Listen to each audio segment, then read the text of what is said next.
There we go.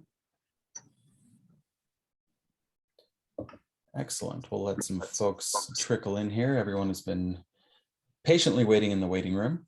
Thank you all for joining in. And open our questions window as well. So while everyone is filing in, I wanted to thank you all for joining us today for a live retail roundtable. And we're going to be discussing a very timely topic for a lot of our clients and a lot of our partners as well, and that is controlling the effects of inflation, geopolitics, and supply chain uncertainty. And I wanted to thank our guests here, and not just Mark Weiss, co-founder of Management One, and Mike Alec, our president here at Management One, but also Adam Pulaski from one of our strategic partners, Telemus Capital, and Moshe Sabag, owner of Velvet Heart. Thank you all for joining in here. One of the reasons that we had everyone on board today is each person here really brings a unique experience to the table on each of these topics. And we'll get into that in a little bit. But before we get into the content itself, I did want to go over a couple of ground rules here. We actually encourage questions from the audience, and we will address them towards the end of this webinar here. So in order to ask a question on the Zoom platform, all you have to do is just click right down on the bottom in the Q&A panel and ask your question, and we will relay that to the panel towards the end. One of the most popular questions that we get is, are we recording this? We absolutely are. If you do need to leave early, we are going to send out a recording of this session afterwards later on this afternoon. So please feel free and share that with your team. We're going to be sharing some strategies toward the end, how people can control some of the effects of the challenges that we're seeing recently. But before I get into that, who is Management One? If you're new to the sessions that we provide here, welcome. Management One exists, have existed for the last 33 years to provide financial security for our people, our clients, and our affiliates. And we do that through a focus on merchandise intelligence and education for independent retailers like this session here. We operate under a set of core values, including a generous heart, courage, curiosity, adaptability, commitment, and collaboration, like these sessions here. And one of the funnest parts of this job actually is working with partners that are outside of the core deliverable for Management One. And it's something that we really value here as an educational tool for the independent retail community. So we definitely appreciate the insight that is provided from Adam and our friends at Telemus. And we actually look forward to meeting with all of you in person at our event next month in April. So thank you so much for joining us today. And Moshe as well. We love speaking with the vendor community because really when you talk about, and we'll get into this in some of the content later, the relationship between retailers and vendors has really become more important than ever in recent months and years. And we'll get into how that strategy plays a much bigger part with the supply chain issues here. So without further ado, I will turn it over to Mike Alec, president of Management One. Excellent. All right. Well, thank you, Nico. And thank you, Moshe and Adam and Mark for joining us. So, you know, the structure of this webinar is going to be essentially we'll walk through some of the challenges that we're seeing in the geopolitical environment, and then we'll talk about solutions, responses that retailers can have to manage their way through.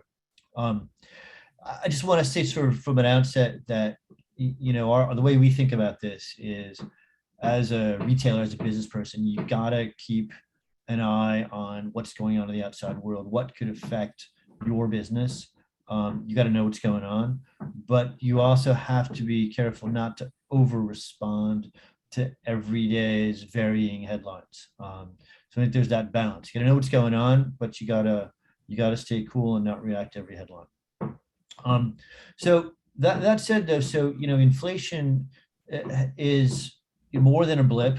You know, Adam, and if you know the financial markets watch inflation very closely, as do consumers. What's your sense of what's going on with inflation, primarily in the United States and maybe to a lesser extent Canada, where we have a decent customer base? Yeah. So inflation has been a buzzword. You haven't been able to really avoid it if you had the news on at all lately. And, you see it in your everyday life and you see it in your business. So, we thought for a while, or we were told for a while, that inflation was going to be transitory and kind of going away. And that appears to not be the case. And the Fed has pretty much changed their statement on it, saying that it is going to be here to stay for a little while. And, over the last 12 months, we've seen, as an aggregate, consumer price index, a measure of inflation, is up over 7%. And it's hit some areas harder than others. You can see kind of in this chart on the right, the price of beef up 24%, used cars up 26%. And then gasoline, you fill up your tank every day, you're seeing up 51%. So these types of shocks and this imbalance of what's going up is typical in inflationary periods. It's not going to be smooth across the board. And it's important to know that this isn't something that we expect to see, forever. So we have to think about it more long-term instead of the short-term focus of, how much did I pay for this today? You want to kind of take it all in and think about it in a way that says, okay, what does this really mean for me in the long term, and what actions do I take, knowing that 6 months to a year from now, if I'm not affected by some of these larger shocks, these bigger moves, what should I be doing, and really try and be pragmatic about it. Got it. So it's not on this chart, but I think you told us earlier that the apparel category has shown 6% price increases in the last 12 months, which is meaningful, but certainly nothing like what you see in some of these other crazy categories. I think that's a good data point for our audience, who's largely going to be, many of whom are from the apparel and fashion categories. But Moshe, we were talking earlier about so you're a vendor, you're a producer. What are you? How are you thinking about prices? Have you been raising your prices? Well, now I have no choice but to raise. I resisted up till now, and I'm starting to feel the squeeze a little bit, dealing with overseas manufacturing, all materials, yarn, labor, transportation, everything went up, and gasoline. The cost of containers to bring the products over here to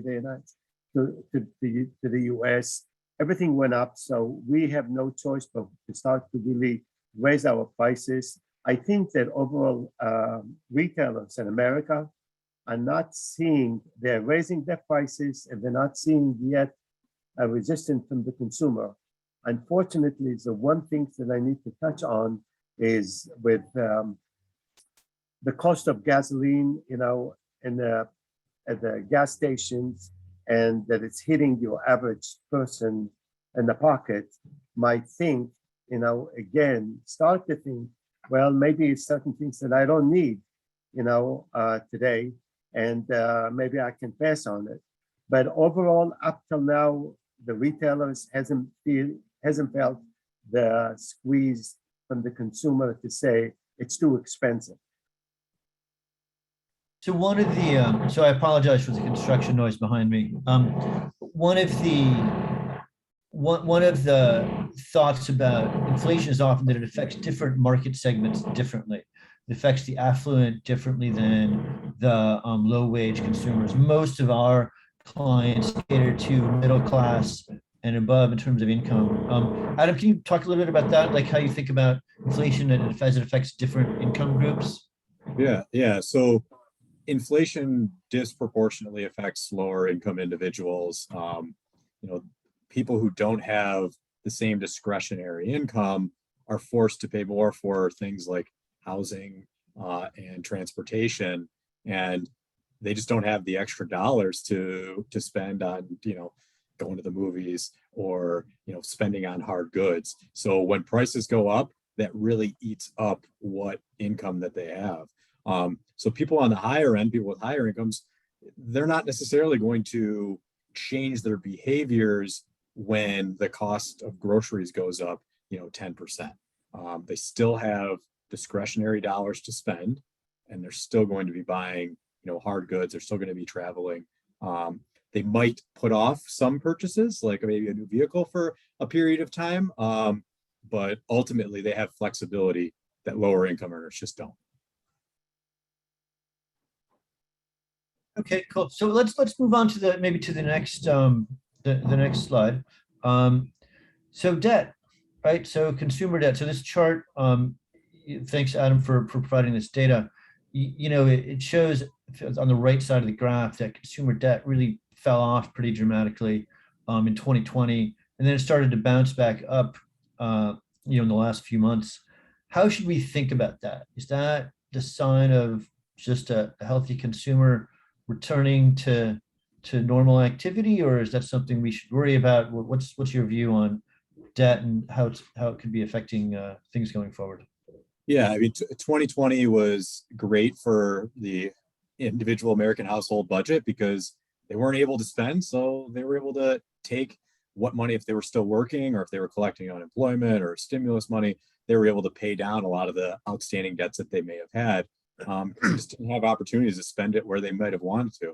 And as things started to reopen, some of the consumer behavior on where they were spending dollars changed, but they were less reticent to take on debt because they had put themselves in a better cash position. So really, I think that this isn't like seeing that it ticks back up isn't a really worrisome sign to me. I think that's actually a sign that the consumer is coming back and willing to spend. And then just overall, just the rates that people are paying on the debt is considerably low. So I don't see this as being worrisome as you might think to see that consumer debt is going up. I think it's really just the consumer coming back and willing to spend because they have the confidence that spending's okay. Okay, that makes sense. So Moshe, it's not consumer debt necessarily, but are you finding that your retail customers to your business are able to pay their bills on time? Yes, every one of the retailers are paying their bills on time, and I'm not seeing any delay in paying invoices. And I think that their business is really healthy since the end of 2020 into the 2021. I've seen the rise in the demand from the retailers. It's been that the consumers are reacting to that. They're going to the stores, buying, shopping, spending the money, and the retailers are, I guess, full of cash now, and they're paying their invoices on time without any delay. So Adam, one of the things that I think helped during the pandemic was a number of forms of debt were actually put on hold, like payments were suspended for student loans, some kinds of mortgages. How do you see that, as sort of those forbearances roll off and people start to have to make their payments again? Do you see that having an effect, or do you think that that's sort of built into people's expectation? Yeah, I think that most of the mortgage forbearance, that's kind of fallen off. I don't think that that's going to be really too much in play going forward. Student loans, that's a significant one because it is one of the largest pieces of debt that's owned by individuals. But it's tough to say because they've been kind of batting that one around back and forth about what they're going to do as far as forgiveness or extending that. So I think it goes through May, and it might get extended through the end of the year. Certainly had an effect on how much people could spend. And I think that policymakers are going to be careful when they make decisions about making people make those payments again, because they don't want to kind of slow down this economy. So it'll be interesting to see how that one plays out, but that was definitely a factor in a little bit more household income and dollars to play around with. Okay, cool. All right, let's move on to the next slide. So this slide is a little bit of a management one perspective. So we looked at our data from our clients and how their sales are growing compared to prior years. What you can see in the chart on the left is that our clients are growing nicely, right? We're so far in March, we're up 19.6% compared to 2021, up 27.8% compared to 2019, obviously way up compared to 2020. March was the month when things got locked down and the world basically stopped. But strong growth, maybe moderating slightly from February. Wouldn't want to draw any conclusions from that necessarily, but something to keep an eye on, right, is the rate of growth slightly moderating. Chart on the right, but the big picture here is that, we have really strong growth. I would point out too that, to Adam's point about higher end consumers being less sensitive to inflation and other sort of headwinds in the economy, our luxury segment actually is showing 54% year-over-year growth, March of 22 compared to March of 21. So even faster than the average, which was already healthy. The slide on the right, or the chart on the right, this sort of scatter plot basically makes the point that supply can affect sales, right? That supply and demand are linked. It shows that those clients that were able to buy to the Management One plan, or get closer to it, did better in terms of achieving their Management One sales goals. So that up and to the right tendency basically says, look, the better you're able to bring in goods, the better you're able to drive sales. Which I think goes to supply chain issues, and it goes to sort of, when you find a vendor or a product or a class that's working for you, that you commit to it and that you push on the gas there, and that will help you hit your sales goals. Any other thoughts, Adam, on where you see consumer demand going, like confidence, anything else that you think could be we should look out for in terms of? Yeah, I think that currently the consumer for certain things is willing to sit on the sidelines and wait a little bit. But maybe those kind of like middle ground purchases, there's not a lot of resistance to spend now. So if it's something that seems to be, going really high, like again, autos and housing, like those two areas, I think people are willing to be a little bit more patient on those, but mid-level goods, I think that consumer is still pretty strong. And I just want to talk a little bit about it. And one of the things that we've observed since the beginning of, after the shutdowns and stores started to open, both in brick and mortar and e-commerce, is the relationship between fresh goods and revenue. And those stores that bring in fresh goods, I'm going to talk a little bit about retail strategies in the second part of this, but there's this scatter chart really indicates that, and those plans were aggressive for 2022 that we produced. So the stores that came closest to landing goods and being aggressive and keeping their foot on the gas achieved the best results. So we'll talk a little bit more about how to strategically deal with that later on in this. Yep, thanks. Great. All right, so Nico, let's go to the next slide. Supply chain disruption. So Moshe, you're in the thick of this. Talk to us, what's going on in the supply chain? How do you view it now, and where do you see it going in the next, call it, 6 to 12 months? Well, I think the supply chain, it's going to be still very tight, according to the people that I'm talking to, all the way till the end of the year, at least. And the prices of containers and shipping is not going to go down. The delay of what's happening in China these days, the closing major cities like Shanghai, that it's affecting now not just the city of Shanghai, but it's affecting all the outlay of the city, of the county, of wherever it is, as far away they can go to the middle of China to try to bring goods to China. They're not allowed to. I heard that the average driver to drive goods to the port of Shanghai need to be contained over there and stay for 1 week, according to people. So the issue is going to be again, in my opinion, is we as manufacturers, we're starting really ordering way in advance. So even with all the delay that is happening between all the different circumstances that could be, if it's COVID or if it's delay in the port or delay in the port here in the US, wherever.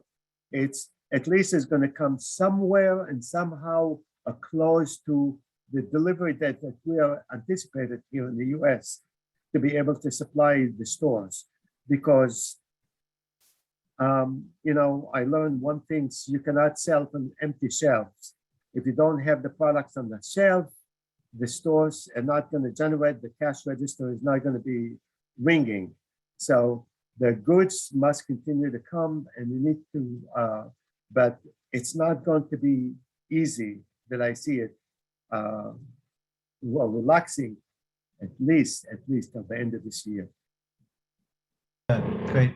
Adam, what's your perspective on what's going on with the supply chain? Maybe talk a little bit about, you know, not just sort of apparel, which is a big focus for us, but some other sectors as well, which might have different things going on.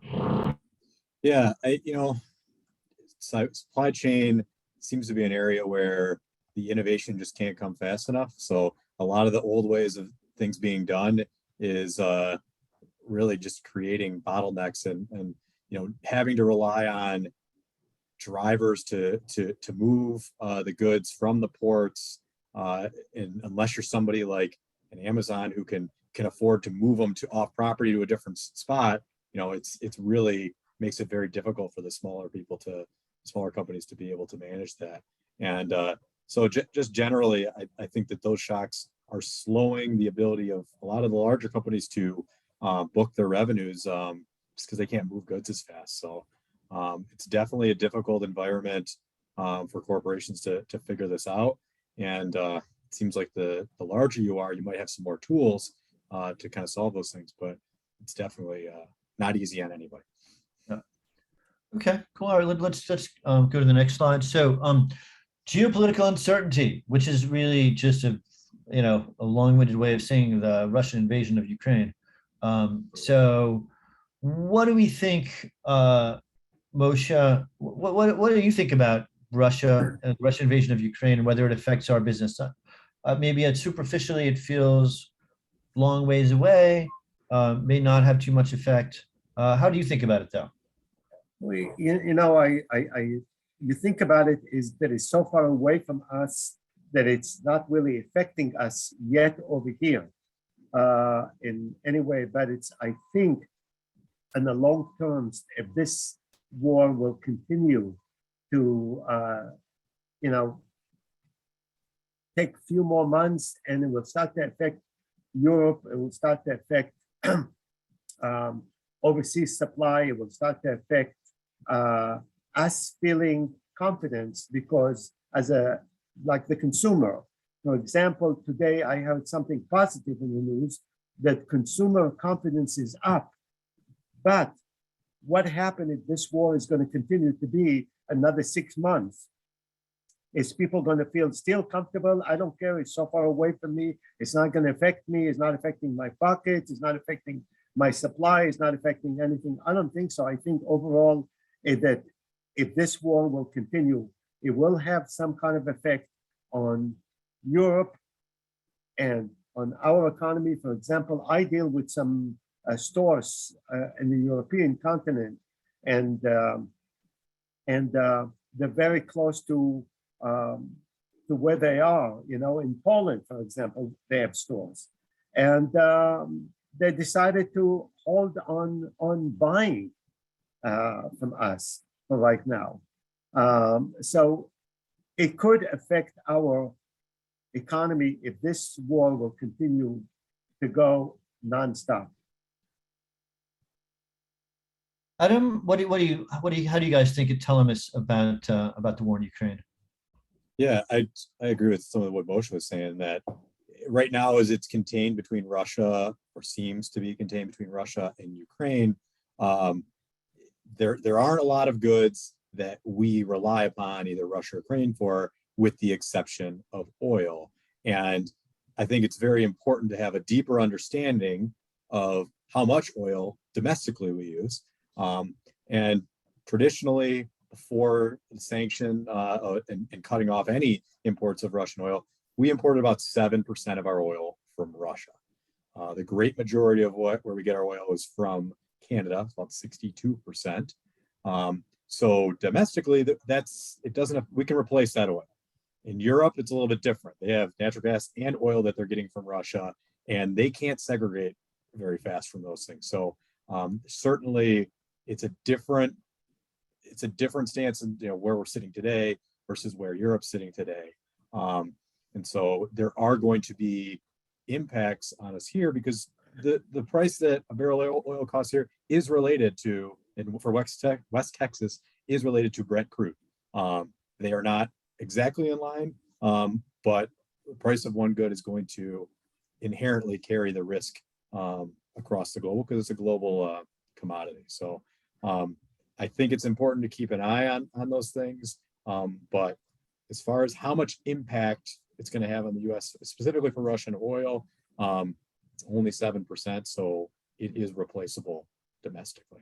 And then I'll kind of skip ahead without prompting, but down below we talk about what type of bigger things do we think could happen if this war kind of spreads, if China makes a decision that they want to make some outward support of what Russia is doing, or they want to follow in line and invade Taiwan. Well, that could have some significant effects geopolitically, because then NATO countries are going to have to pick some sides. Different countries are going to have to maybe get more involved than they want to be.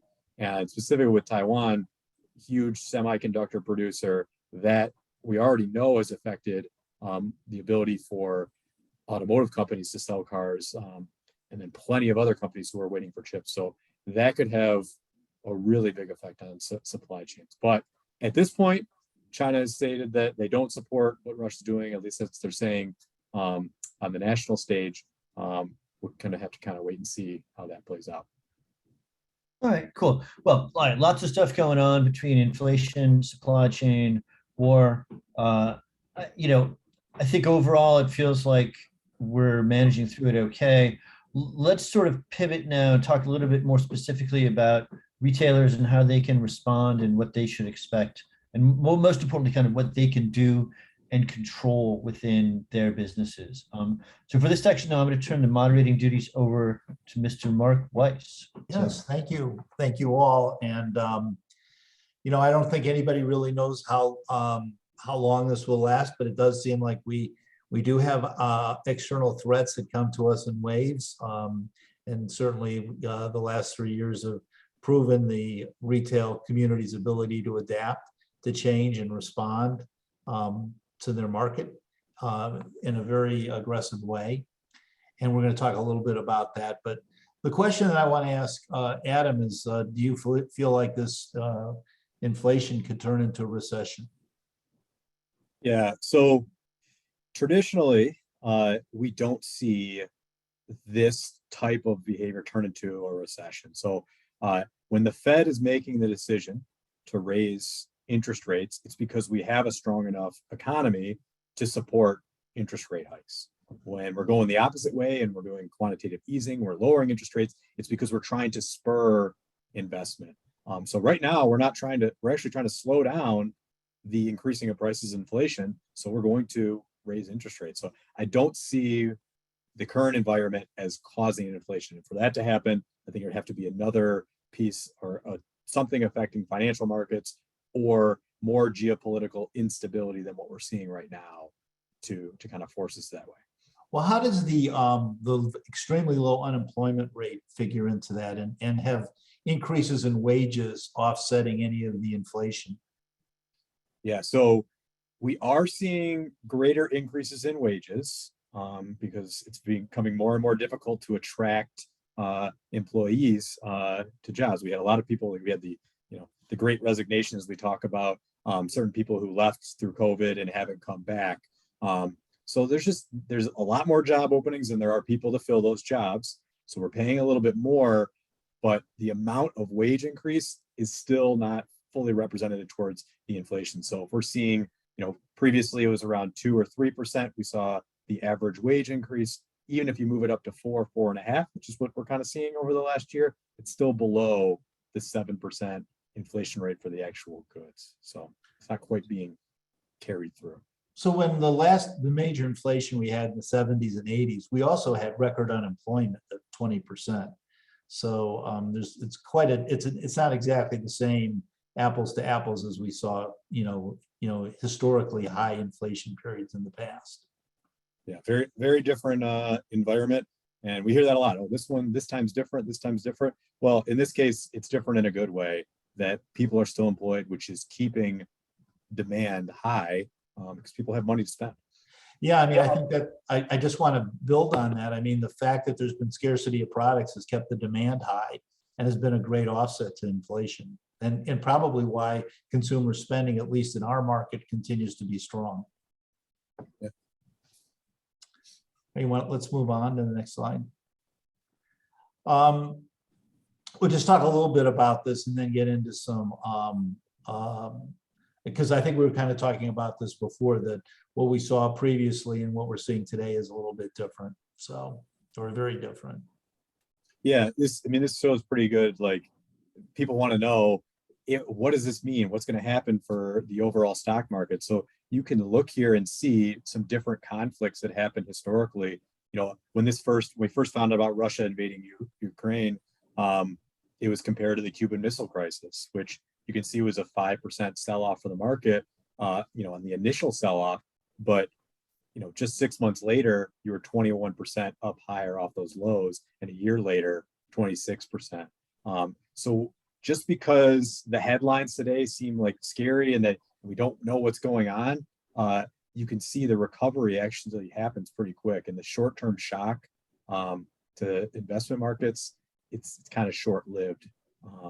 The one exception on this historic is actually President Nixon and his impeachment proceedings. That was something that was happening more domestically, which makes more sense that the stock market was not doing as well because we were continuing to get bad news about what was going on in our own government. But you can see these drops usually around 5%, and then an average total return 6 months later is a positive 5%. So there's a lot of reason to be optimistic. Yeah. Thank you. And this one, I think you were talking, this just also proves a point of a long-term focus rather than a short-term reaction. Yeah, so this is not specific to any events, but just looking at the S&P 500 intra-year. So in the middle of a year, you're usually going to see some kind of drop. And if you look back in 2020, for instance, on the kind of the right side of this chart, we saw a 34% sell-off in the market in March because people were freaking out about COVID and what this pandemic meant. And if you looked at your accounts at the end of the year, after you'd seen the full calendar year, if you were fully invested in the S&P 500, you would have been up positive 16%. So what I think this shows here is, when things are at their worst, don't freak out. You need to understand that there's going to be some kind of recovery, and usually you end up well ahead of where you were at its deepest point. So don't be too reactionary when you see the headlines and you see the big negatives happening in your business or in the market or whatever, because ultimately you're going to end up with a decent sized return if you just kind of wait and kind of work through things. Yeah, this is over a 22-year span, so it's got a strong trend of coming back strong. Yeah, I cherry picked 2020 because I think most people, can think about what they were going through in their head when COVID hit, and the questions that they had about when this is going to end. And you can see the result was we came back pretty strong. Right. So this, the status of the supply chain disruption, I don't think anybody believes this is going to be a long-term issue, that it will eventually get resolved in the next year. But I do think that it's taken, I think we were expecting a little bit more of a settling down by now, and then the war hit. But retailers can adjust to this. And I think Moshe talked a little bit about it before, and I kind of want to get into that and what questions should retailers be asking. So retailers can adjust, they can be proactive, and they can decide on different strategies. And I think Moshe talked a little bit about it before. And and that's to make sure that you have you have goods coming in. Moshe, what should retailers be asking you about delivery dates and about what they can expect? I mean, if you're sitting on their side, what questions should they be asking you to make sure that they're going to get the goods they need? Number one, I mentioned something in the before in the conversation that the state of the play, it's not the same as a year ago or 2 years ago, 3 years ago, that retailers went to vendors like me, and I had a supply non-stop, uninterrupted, being able to bring merchandise to the US and supply the retailers quicker. And I was able to deliver on time and no issue as far as the price. I think that today retailers need to really wake up and realize that many, for example, many factories, that they closed because of whatever the reason, COVID, economy, and those that they last in the business, they're not sitting with products, with material, with anything. So everything kind of the orders need to start from scratch. So the retailers need to issue orders way in advance and think about uninterrupted, supply to their stores, because when you walk to stores and you see what's the effect of the supply chain, that the stores really doesn't have too much merchandise. Let me tell you, the effect is in the cash register that is not ringing, it's not making any money.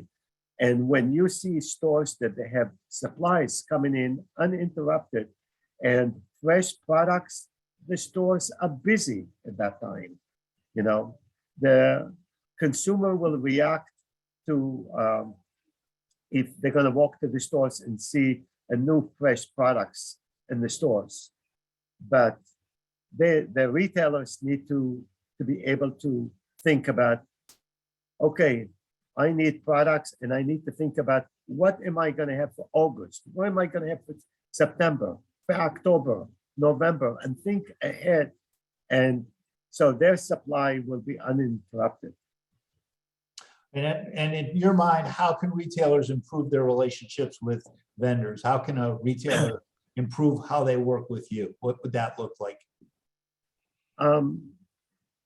The retailers need to be able to think about that we are, in different stage of the supply chain issue. As you mentioned, it's the supply chain is interruption is not going to last forever, but the way that I see it, at least, is going to go through 2022, and maybe could be possibly for the beginning of 23 they'll start to go back. The prices that went up in the containers or in the shipping, or if it could be for me or for Costco or for anybody else, is still going to be high, even if they're going to bring their own. Prices are not going to go down. And I think that we're all going to get adjusted to that the issue of getting a better prices is not going to be like before.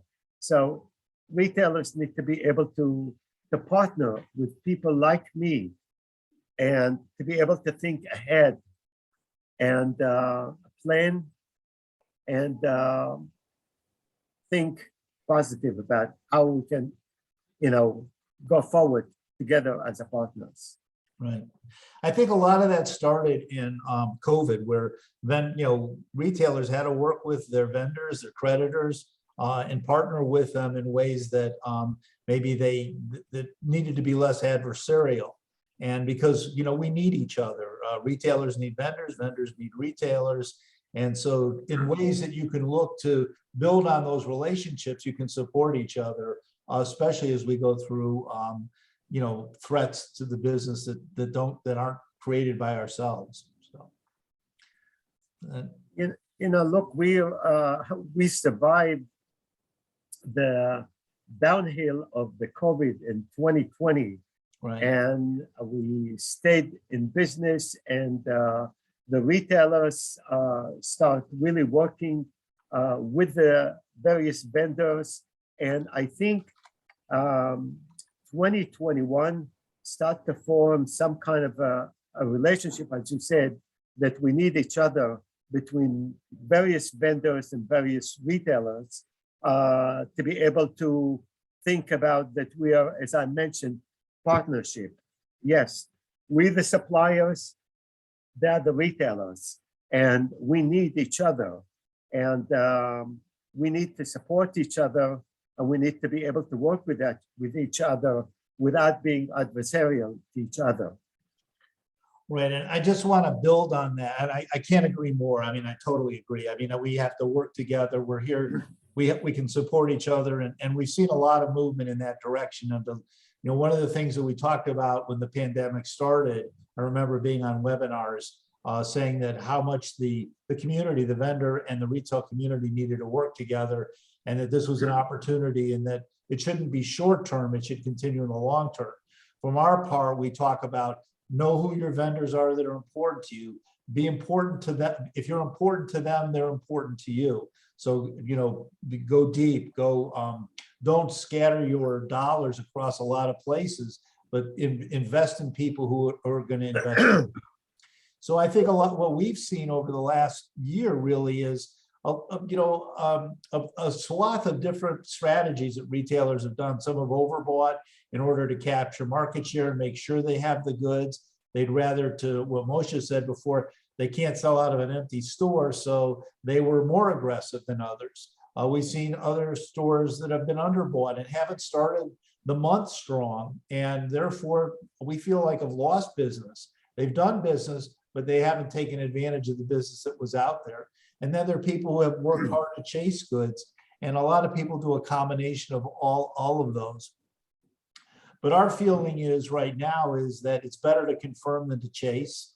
And even if you're good at chasing, at least for the people who are management one clients, what your beginning of the month inventory is. Make sure that you have delivery dates and you've confirmed with your retail, with your vendors, that they're going to ship, especially your A vendors, that you start the month off as strong as you can. It used to be that stores would hold back maybe 80, they would hold back 20, anywhere between 20 and 50% and fill in.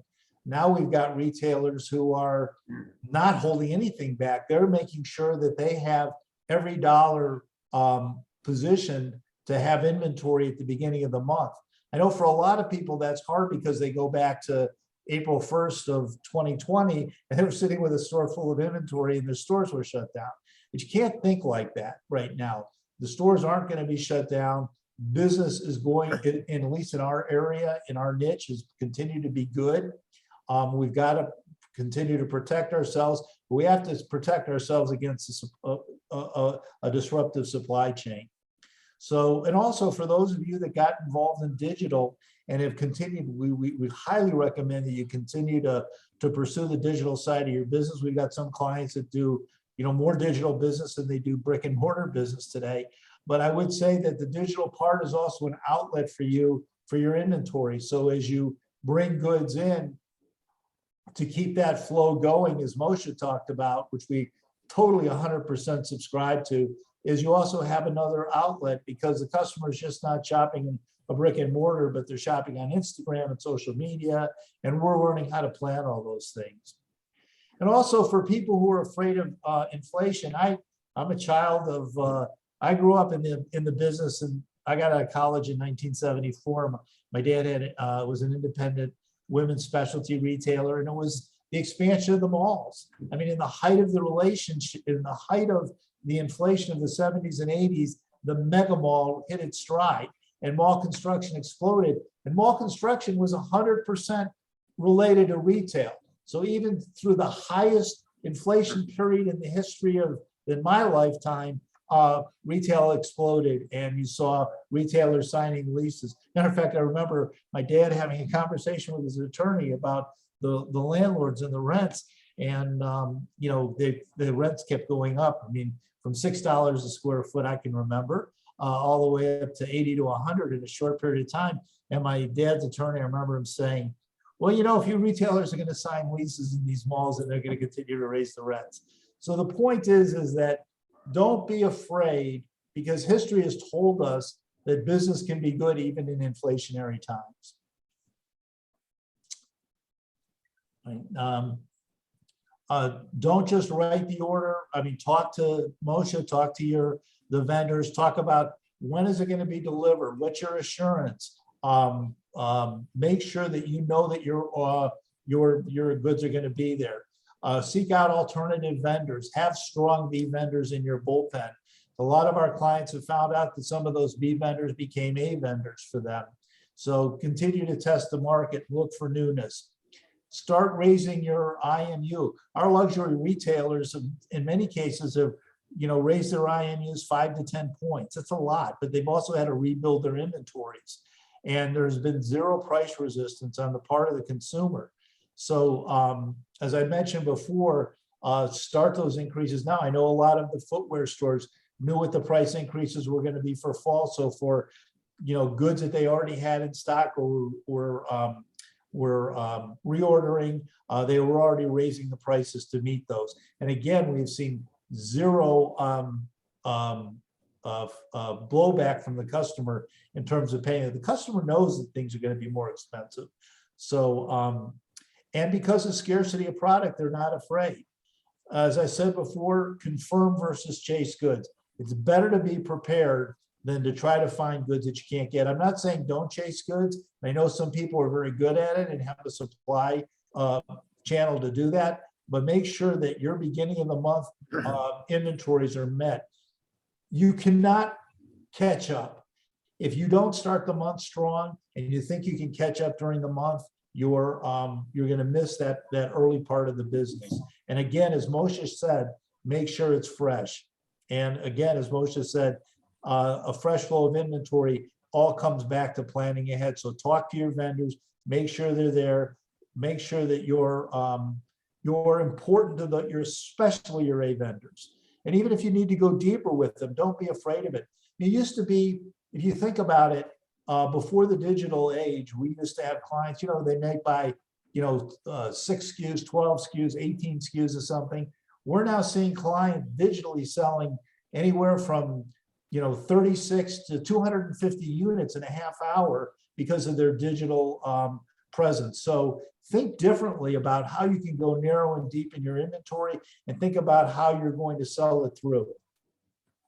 And then be strategic in your buys. I think I talked on that, but I also wrote a blog this month on adopt Bezos' 70% rule. For those of you that are a little bit in fear or feeling a little bit paralyzed because of the uncertainty out there, Bezos said the part of his success, or a major part of his success, is you can't make decisions on waiting for 90%. You've got to make decisions based on where you are now. And use 70% of what you know to make your decisions, and the rest will come true. And if you fail fast and you use data to make decisions, you've got levers to pull. So I think that 70% rule, read up on it. I encourage you to read my blog. I've got some links to people who've written about Bezos' 70% rule, where it's unpacked in a very good way that explains it. So I would encourage you to read the blog and also to read the adjoining articles. You don't have to know everything. We provide a lot of that 70% of that data, but there's also data from having conversations by picking up the phone and talking to the people, talk to your vendors and talk to them frequently and get to know them better. And remember, they're your friend, not your adversary. And I encourage Moshe or Adam to just, respond to anything that I've said. Either you agree or not, that's fine. Yeah, Mark, I think it's all good points. Yeah. Some of the take homes that I kind of see are, just because you see a lot of things that look bad out there are opportunities too. And in the same way that you were going to look at it for your business and seek opportunities, we do the same thing with investments. If we see that there's, a risk out there or an opportunity that there's some part of the market that's undervalued, we're going to take advantage of that and try and get some exposure. And I encourage you to kind of seek where you might see those little points are, and take those opportunities and do something with it. All right, I think Excellent. we have questions. Nico? Yeah, and I actually did put in the chat, I put a link to the blog that Mark was referencing. We do have that up on our website. So I do encourage folks after we're done here to head over to the website and give that a read.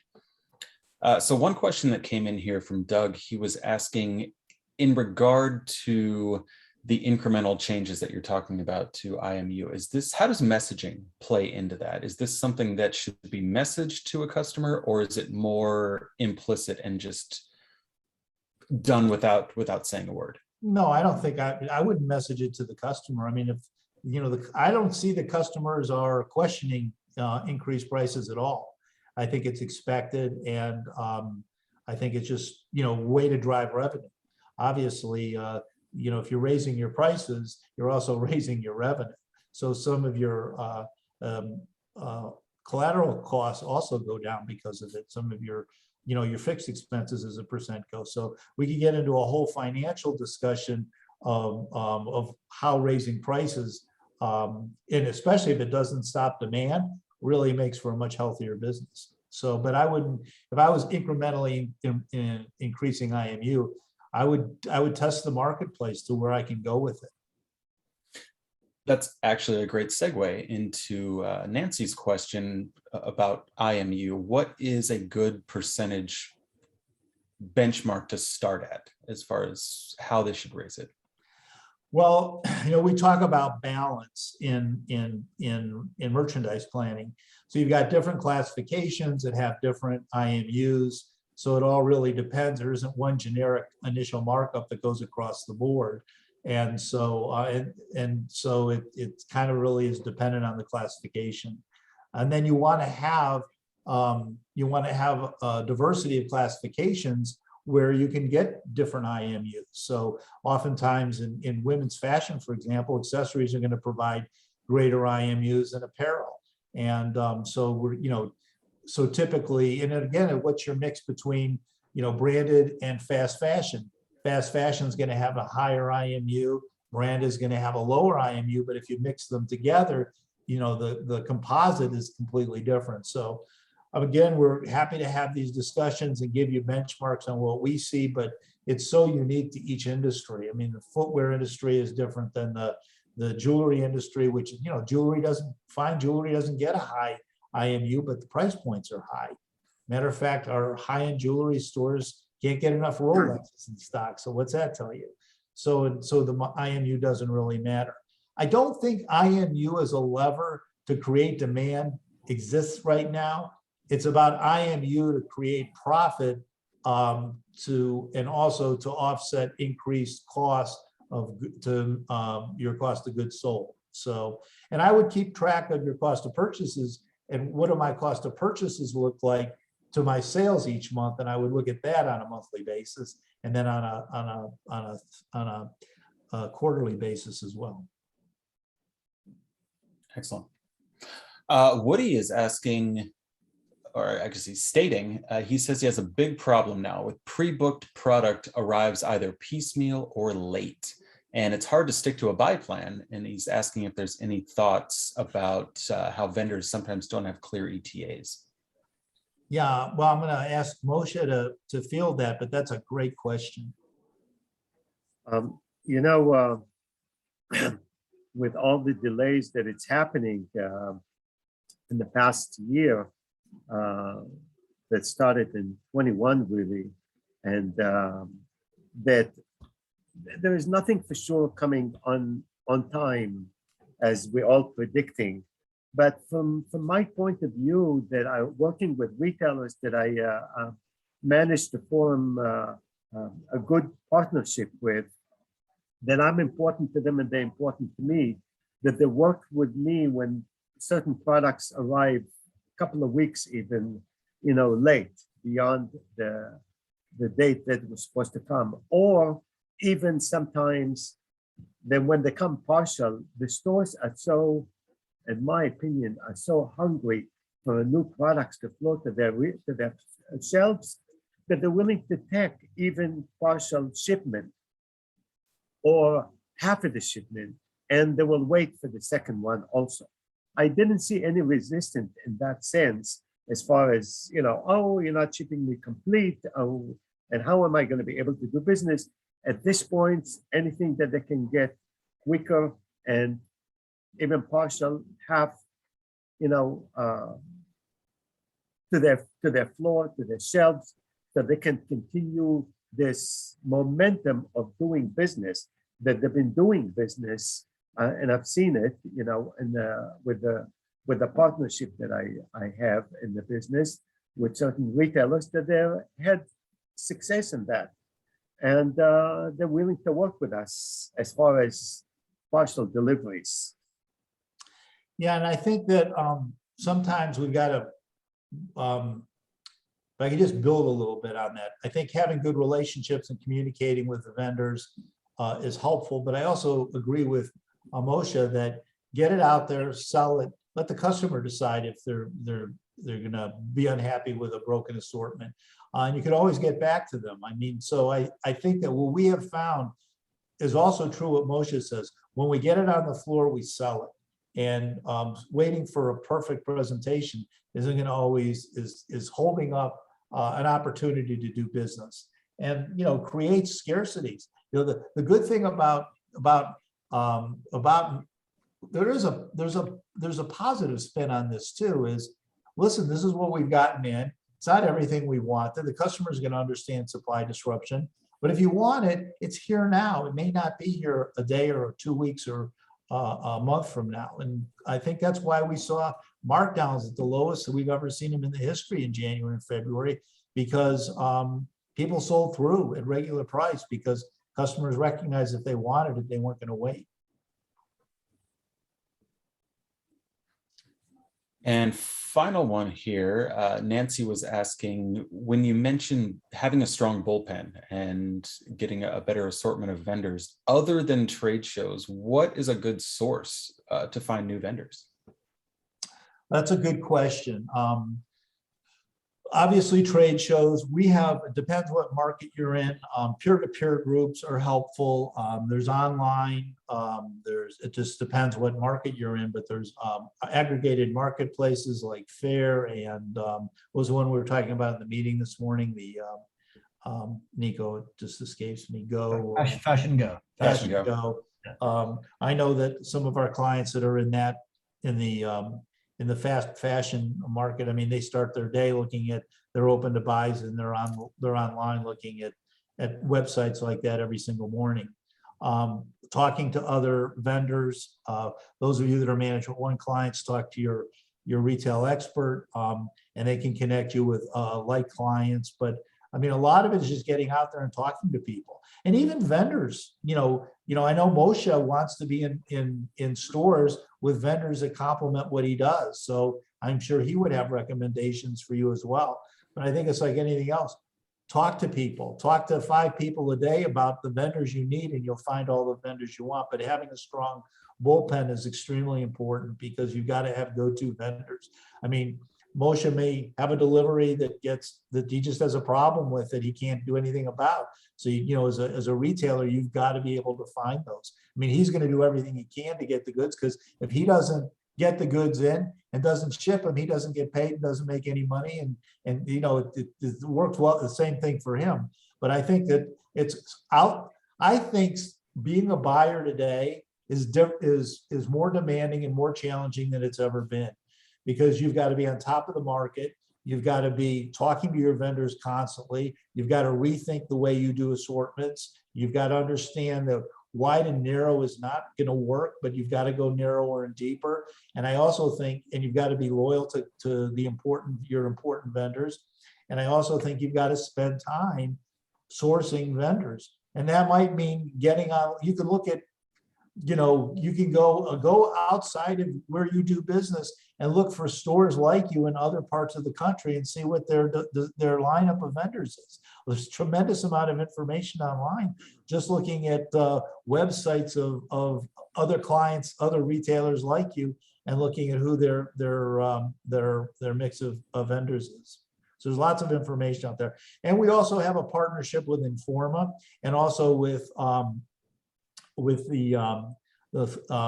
national, the NSRA, the National Shoe Retailers Association. They've got people ready to answer your questions and connect you with other vendors. So contact us and we'll be glad to contact you with the right people at Informa, the largest fashion trade show people in the world, and also the NSRA, which we're also members of. So there's lots of people out there for you to get information from. California Fashion Association as well. Yep, and the California Fashion Association. By the way, Mark Nenkler, who I got to know at the NSRA show in Tucson this year. I mean, they spend every breathing hour thinking about how to support the independent specialty retailer. So some of these trade associations I can't endorse enough how important it is to belong to communities like the NSRA and other communities that are out there. We have other partners that we work with. You can go on our website and see who we partner with. So they're really important, and they're really important to your business. They provide, these associations provide tremendous knowledge and education. And right now, we're all learning. Retail is evolving. So we have to continually learn and understand our marketplace and work with it. And, we're just fortunate that we're pretty, we service a tremendous amount of independent retailers. So we've got a lab that we look at every day of what's working and what's not working. But there's a lot of things out there. There's more things that are working than not working. So we continue to be extremely optimistic. And one thing I wanted to add as well, as far as ranking your vendors, I put in our chat here, Management One put together a vendor performance scorecard. So it's not just revenue. If you're looking for how to rank the vendors that you're selling from, go online, download our vendor performance scorecard, and you can start creating some benchmarks in your business to see how strong the vendors are performing. One last thing here for you, Mark. Rita Mitchell was on. You mentioned the 1970s. She also mentioned, in addition to the malls, the 1970s were the height of small business explosion. Well, thank you, Rita. That's right. So Rita and I could tell a lot of war stories. I hope everything's good for you down in Hattiesburg. Well, I wanted to thank everyone in the audience for your questions as well. Sorry, we did go a couple minutes over here. I wanted to also thank our panelists, Adam and Moshe. Thank you for donating your time to a very important and relevant topic here.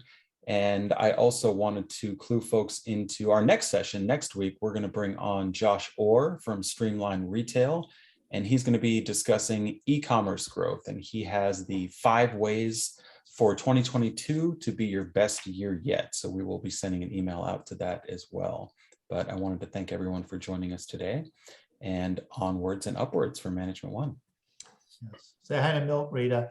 Thank you, Moshe. Thank you, Adam. Thank you, guys. Thank you, Nico, very much. It was Thank great you for having us. I learned a lot. Thanks, everybody. It was great. Thank you. All right. Bye. Good afternoon. Bye.